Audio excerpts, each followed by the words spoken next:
Živijo. Verjetno ste že poskusili ali pa vsaj poznate sledeče raztezne vaje za upogibavke kolkov. Naj si bo to v konkretnem izpadnem koraku, naj si bo to v tem položaju, ko potiskamo boke naprej in poskušamo raztegniti upogibavke kolkov. Jaz bi vam rad pokazal tretjo različico, ki je bistveno bolj optimalna in preko katere boste bistveno lažje raztegnili tisto, kar dejansko s to vajo želite raztegniti. Zakaj je ta vaja, ki jo pokažem, boljša? Predvsem zaradi tega, ker pri teh vajah, tistih klasičnih, pride do ene velike napake in to je rotacija medenice naprej oziroma sločenje v ledvenem delu hrbta. Jaz grem lahko konkretno z boki naprej in izgledam zelo gibljiv, ampak to v bistvu grem lahko še naprej, ampak to se običajno ne dogaja na račun kolka ali pa raztezanja upogibavk kolkov, temveč na račun sločenja v ledvenem delu hrbta.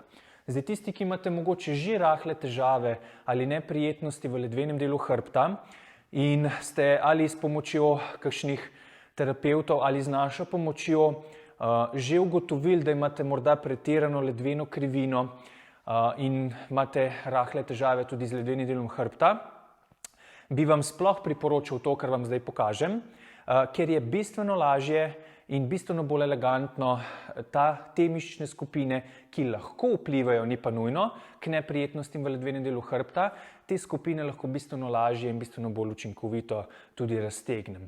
Osnova je enaka, ampak malenkost drugače.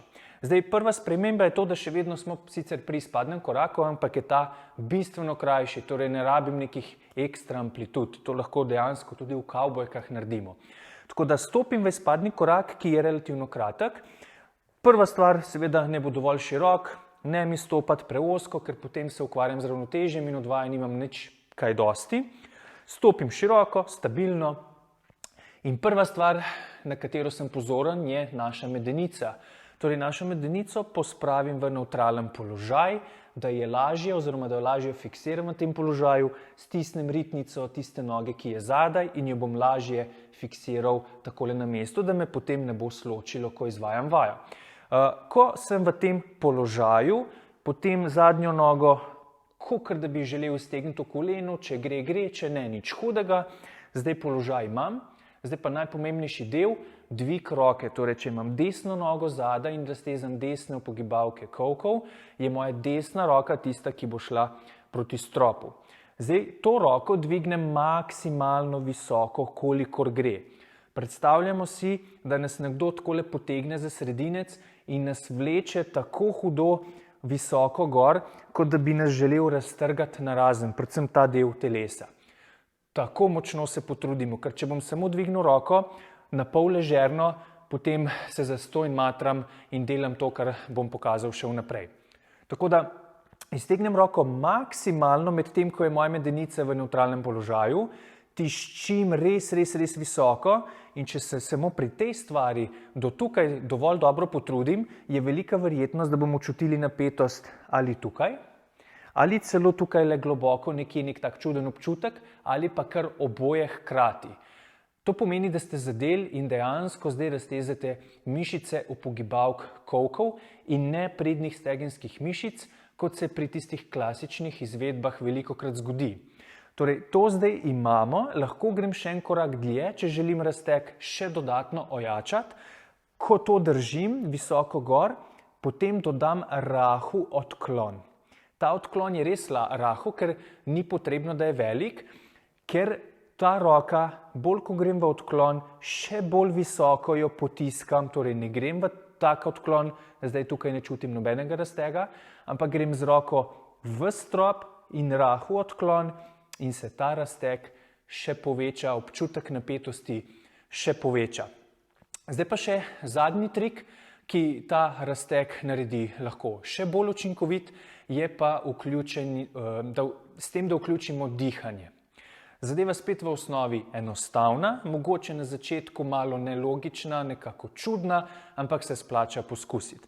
Torej, ko sem jaz v tem položaju, naj si bo samo zravnan visoko gor ali v rahlem odklonu, odvisno koliko napetosti imate, oziroma kateri položaj lažje tolerirate, in potem ko jaz pridem položaj, si vzamem čas in približno 2 do 3-krat skozi nos relativno globoko vdihnem, ampak tako, da ta vdih zavestno usmerim točno v ta del telesa, kjer želim sprožiti razteg. Torej, jaz naredim razteg, se umirim, zaprem usta, skozi nos vdihnem in poskušam ta vdih zdaj jaz v mojem primeru usmeriti semle, kjer kažem z roko. Torej, ne v trebuh, ne gor v ramena, ampak semle dol. Torej, jaz vdihnem in počasi izdih.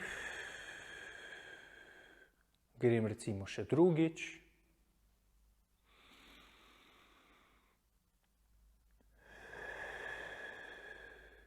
In sprostim. Če uspe vdih relativno dobro usmeriti, boste začutili, kako z vdihom, bolj kot boste vdihnili, načeloma se ta napetost ali razteg še bolj začuti, torej intenziteta se poveča. Torej, dihanje vpliva tudi predvsem na te mišice upogibavke kolkov. Za konec, zdaj koliko tega naredim, seveda po želji. Zdaj, če naredim samo po eno ponovitev na vsako stran, je običajno to malo. Najboljši, najbolj praktičen razpon je tam nekje 3, 4, 5 do maksimalno 6 ponovitev na vsako stran. Več kot 6 niti ni potrebe, ker načeloma se učinek doseže že tam v roku 3, 4 do 5 ponovitvah. To je to, upam, da ste kaj pametnega slišali. Dajte poskusiti, lahko poskusite oboje, torej tiste klasične izvedbe in potem poskusite to, ki sem jo zdaj razložil danes, pa boste začutili razliko, če kakšna razlika sploh je.